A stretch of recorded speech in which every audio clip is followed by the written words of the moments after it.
ओडिशा के पवित्र नगर पुरी में सेठ गोविंद दास नाम का एक व्यापारी रहता था।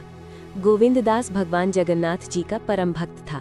उसका एक अटल नियम था कि जब तक वो प्रभु जगन्नाथ को भोजन का भोग न लगा दे तब तक स्वयं एक कौर भी नहीं खाता था। चाहे वो घर पर हो, यात्रा में हो, किसी रिश्तेदार के यहाँ गया हो या किसी बड़े समारोह में शामिल हुआ हो, हर जगह वो पहले भगवान को भोग लगाता और उसके बाद ही भोजन करता। गोविंद दास की पत्नी कमला को उसका ये अत्यधिक भक्तिभाव पसंद नहीं था। उसे लगता था कि हर बात में भगवान को लाना दिखावा है। वो अक्सर ताने मारते हुए कहती कि क्या सच में जगन्नाथ जी रोज तुम्हारे हाथ से खाने आते हैं। गोविंद दास शांत स्वभाव का व्यक्ति था। वो मुस्कुराकर बस इतना ही कहता, प्रभु भाव देखते हैं, दिखावा नहीं। एक दिन कमला के मायके में एक बड़ा भोज रखा गया। गोविंद दास ने बड़े सलीके से कहा कि मेरी थाली के साथ एक थाली और लगवा देना, मुझे पहले भगवान जगन्नाथ जी को भोग लगाना है। ये सुनते ही कमला झुंझला गई। उसने कहा कि आज सबके सामने ये सब मत करो, लोग क्या कहेंगे। लेकिन गोविंद दास ने साफ शब्दों में कह दिया कि यदि प्रभु को भोग नहीं लगा पाया तो वो भोजन भी नहीं करेगा। भोज में कुछ मेहमान गोविंद दास की भक्ति देखकर प्रभावित हुए तो कुछ उसका मजाक उड़ाने लगे। उन बातों को सुनकर कमला का मन और कठोर हो गया। उसने ठान लिया कि अब इस आदत को तोड़कर ही रहेगी। अगली सुबह घर में नाश्ते के लिए गर्मा गर्म पकौड़े बनाए जा रहे थे। कमला ने सख्त लहजे में कहा कि आज एक भी पकौड़ा भगवान को नहीं चढ़ेगा। यदि गोविंद दास ने भोग लगाया तो वो घर छोड़ देगी और व्रत रख लेगी। गोविंद दास जानता था कि गुस्से में कमला कुछ भी कर सकती है। उसने मन ही मन भगवान जगन्नाथ से क्षमा मांगी और बिना कुछ खाए कमरे में चला गया। उस दिन उसने पकौड़े नहीं खाए। उसी रात भगवान जगन्नाथ जी कमला के स्वप्न में प्रकट हुए। उन्होंने गंभीर स्वर में कहा, आज ना तुमने मुझे पकौड़े खिलाए और ना मेरा भक्त खा पाया। मेरा भक्त तब तक भोजन नहीं करता जब तक मुझे अर्पण ना कर दे। तुम्हारे हठ के कारण आज मैं भी भूखा रहा और मेरा भक्त भी। ये सुनकर कमला भय और पश्चाताप से रो पड़ी।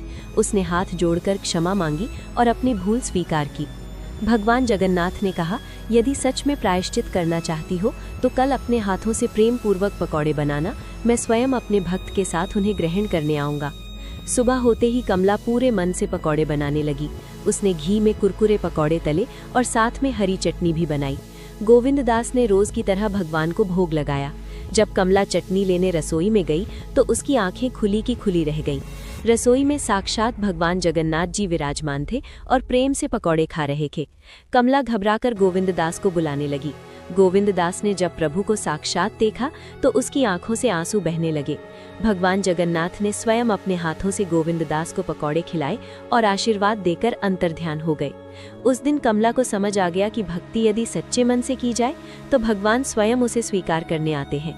कुछ समय बाद पुरी के बाजार में केशव नाम का एक युवक पकौड़े और चाट का ठेला लगाता था। वो भी भगवान जगन्नाथ का भक्त था और रोज ठेला शुरू करने से पहले भोग लगाता था। पास ही बंटी नाम का एक लालची व्यक्ति गंदे तरीके से सस्ता सामान बेचता था और केशव की भक्ति का मजाक उड़ाता था। उसने अपने गुंडों से केशव को पिटलाया और उसका ठेला तुड़वा दिया। केशव की पत्नी राधा ने रो रो कर भगवान से प्रार्थना की। अगले दिन गोविंद नाम का एक साधारण सा व्यक्ति केशव की मदद के लिए आया।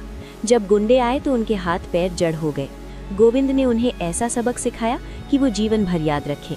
बाद में वही गोविंद साक्षात भगवान जगन्नाथ के रूप में प्रकट हुए। भगवान ने बंटी को समझाया कि ईमानदारी से कमाया गया अन्न ही फल देता है। उस दिन के बाद बंटी सुधर गया। केशव का काम फिर से चल पड़ा और उसकी जिंदगी संवरने लगी। कुछ ही समय में उसका ठेला एक छोटी दुकान में बदल गया और उसका जीवन फिर से खुशियों से भर गया। इस तरह भगवान जगन्नाथ जी ने अपने सच्चे भक्तों की रक्षा की।